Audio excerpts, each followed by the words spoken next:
Do you own or rent your home? Sure you do, and I'll bet it can be hard work. You know what's easy? Bundling policies with Geico. Geico makes it easy to bundle your homeowner's or renter's insurance along with your auto policy.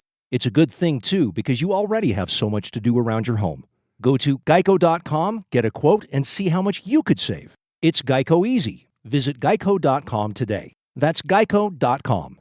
The Ticket. Podcasts are brought to you in part by Lewis Jewelers, the official jeweler of The Ticket and proud partner of Michigan Athletics. This Saturday, join me, Numbnuts, a.k.a. Sam Webb, and Steve Clark live for the KeyBank Countdown to Kickoff, live from Jim Brady's on Main Street in downtown Ann Arbor. We go on the air at 11:30 a.m. Of course, the Michigan game is at 3:30. And why are we at Jim Brady's? Because I told a couple people here in the building that Sam, Steve, and I needed a place with a big TV to watch the Michigan State-Ohio State game while we were doing our pregame show. And so we literally found the biggest TV in town, a 222-inch HD TV at Jim Brady's. We're going to be there on their second floor. It's big. It's huge. The food's great. I'm already thinking about the burger I'm going to have for lunch. I'm really looking forward to it. Join us out there on Saturday. Sam was talking about sticking around watching the game. They do giveaways during the Michigan game itself. So best place to watch a game in town. If you're looking for a place to watch a game, no better place than in front of a 222-inch HD TV screen. So looking forward to that. And really looking forward to this segment right now, which we have dubbed Al Borges with no numbnuts, since Sam is not here this morning. Al, good morning. How are you, my friend? Wonderful. We have no numbnuts today. That's awesome. So I'm hoping not to earn that title, and I'm going to do that by asking you the most important question to start. Your thoughts on the potential of the San Francisco Giants potentially signing up to two former Tiger pitchers, Justin Verlander and Max Scherzer. That's the rumor out west, that potentially could happen. Well, that's too good to be true. But I don't know. The Giants, they tease you with that stuff all the time, making you think you're getting Bryce Harper, you're getting whoever, and then at the end of the day, they don't get them. And they tend to play better when they don't have all those stars. But don't get me wrong, I'd take both those guys and then make my year a lot better. I mean, I had more fun watching them play this year than I've had since they won it in 2014. So keep your fingers crossed, and if you're a Giant fan, hopefully they'll be with us. All right, we'll get to football now with Al Borges here on the show. So I know you went through the tape. You've watched it a whole bunch of times. You've gone back and forth through watching it. So give us your overall assessment, what you saw. A big victory for the Wolverines at Penn State on Saturday. Well, geez, hard-fought win. I mean, really hard-fought win. I mean, I think in this game, as much as any game, you saw what Michigan is, okay? I think they've evolved.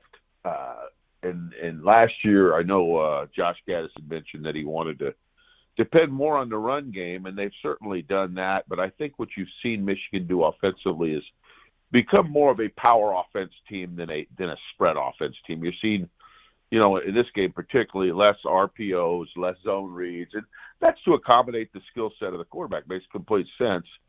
But I don't know if that's what they're going to be in the future. But I know that's what's winning for them right now. They ran the ball into a loaded box 36 times. I counted off my breakdown. That's a lot of times. I mean, and when you're running into a loaded box, you're going to have some ugly plays, And I was told, a long time ago that if you want to be a good running team, you got to be a little hard-headed, and that's not always pretty, So you can have some plays that aren't going to be as good-looking plays, and you're going to subject yourself to a lot of criticism with play calling and such. But to be a good running team, you gotta kind of do that. I think Michigan's inside players or guards are playing better. They're playing with the same guys. They play the same guys a couple weeks in a row, and I think they're playing better. The tackles and the tight ends were challenged more in this game because Penn State has some very good players on the edge. And in the pass rush and with the run game, it was a tough road to hoe with those guys, but they hung in there, and at the end of the day, they got it done. Haskins continues to they continue to ride Hassan, and for a good reason. He's a tough kid that can run the ball 25 to 30 times, maybe more than that. And at the end, when the game's over, he's usually got pretty good numbers. So. I think that's a big part of it. Their production in the red zone, they hit a post for a touchdown.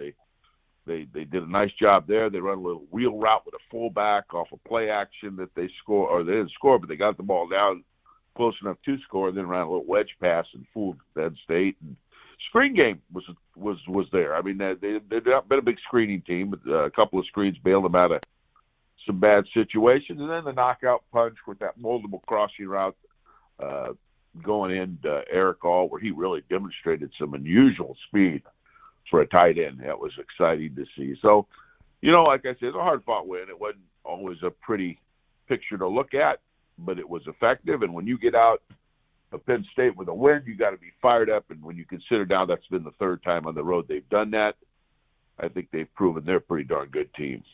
It was a good win for them. You talked about how often you gave the number 37, I think was the number you said, running into a loaded box, into a heavy box. I'm assuming that as a coach, there are good times and bad times to do that, but isn't a lot of that to set the trend so that maybe later in the game, like the play from the 1 yard line where they do that little pass to Roman Wilson for the touchdown where everyone thinks it's going to run because you're expecting them to run into the loaded box? Yeah, well, exactly. Sometimes the residual effects, I always use that term because it's so pertinent to play calling.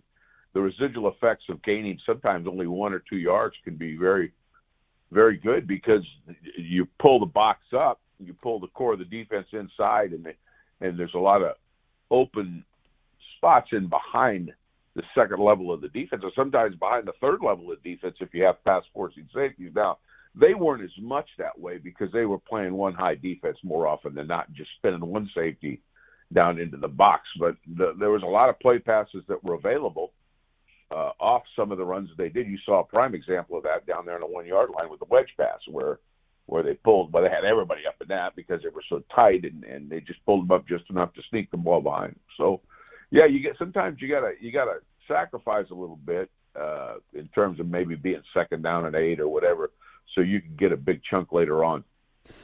So Sam and I talked a little bit about this so far this week, and you alluded to it, the lack of RPOs, and you talked about it in the context of Cade being, as Cade at quarterbacks, you want to take advantage of his skill set or play away from maybe some of the things he doesn't do as well. Sam also talked about it because in the RPO game, and I'm sure you've talked about this, the defense dictates what you do, and if you want to run the ball a certain amount of times, you can't call an RPO because the defense could force you into trying to pass the ball, right?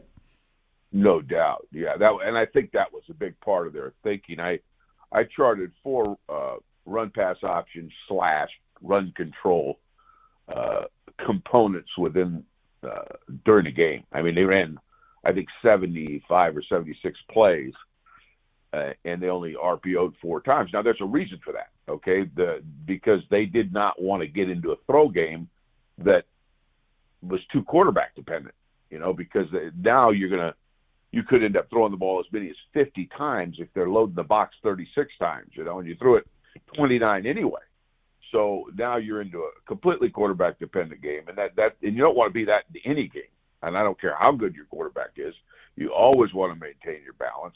But had they attached more RPOs to their run game, it would have been more of a passing circus. And I don't think in a place like Penn State that you want to do that. You want to rely on what's got you to the dance, and I think that's been Hassan Haskins and a pretty solid offensive line. Yeah, we talked with Michael Spath this morning. We're talking about our man crush on Hassan Haskins, the power running, hurdling over guys, and I talk about my favorite thing is watching him chip block and knock guys over. His block on the Eric All wheel route was my favorite Hassan Haskins play of the game, and he didn't touch the ball. But, man, I'm sure you would have taken Hassan Haskins on every team you've ever coached for, the way the kid plays, the heart, all that, the whole combination. Oh, I've said this from the beginning, from the first time I saw Hassan. He sends a message to the rest of your team about toughness. And the line just loves that. The coaches love that he is going to give you his best effort every play. And it's going to be not just running the ball, which is the stuff that everybody notices, but it's picking up linebackers, it's chipping defensive ends, which the play I think you're talking about was truly a treat. I mean, if you wanted to watch something that was a kick in the butt, watch Hassan Haskins chip their left defensive end. And I think it was a result of being mad from jumping off sides of the play before. I'm just guessing, but I think that was probably it. But he is the there's probably backs that are flashier, that maybe make more long runs, but the sum total of his play is, like I say, a great message to the rest of your team, and he represents the toughness that you want to be seen as. He's that kind of a guy. So now we move forward. There's 2 games left. So how, Al, as coaches, do you handle these last 2 weeks? You have what some would dub maybe a trap game going to Maryland because you have the game against Ohio State the week after. How do you guys make sure the team is focusing on this one? Because we all know what's next week. Yeah, it's easy to look ahead because, with Michigan more than ever, because it's been a long time since they beat Ohio State. They've been a target. They're always a target. I mentioned that to Sam. They're always a target. I don't care. You could say, well, you can't look ahead. You got this game. They're always the target. I mean, you don't put signs up in your locker room saying the Ohio State game is up in X amount of days, and this many hours, this many minutes, this many seconds. You don't do that unless they're always at least in part on your mind. That being said, Maryland's dangerous because Maryland could, they don't turn the ball over. When Maryland doesn't turn the ball over, they are capable of moving the ball, and playing them in their own backyard can be a little scary.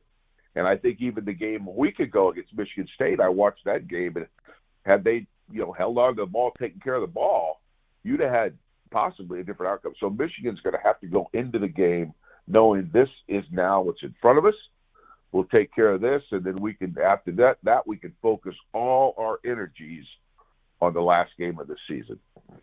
Al, we appreciate your time this morning as you take time out of your Wednesday, each and every Wednesday, to join us here on the show. And with Numbnuts out, we appreciate it that much more. So thank you very much for your time. Enjoy the rest of your week. Enjoy the game on Saturday. We'll talk to you next week.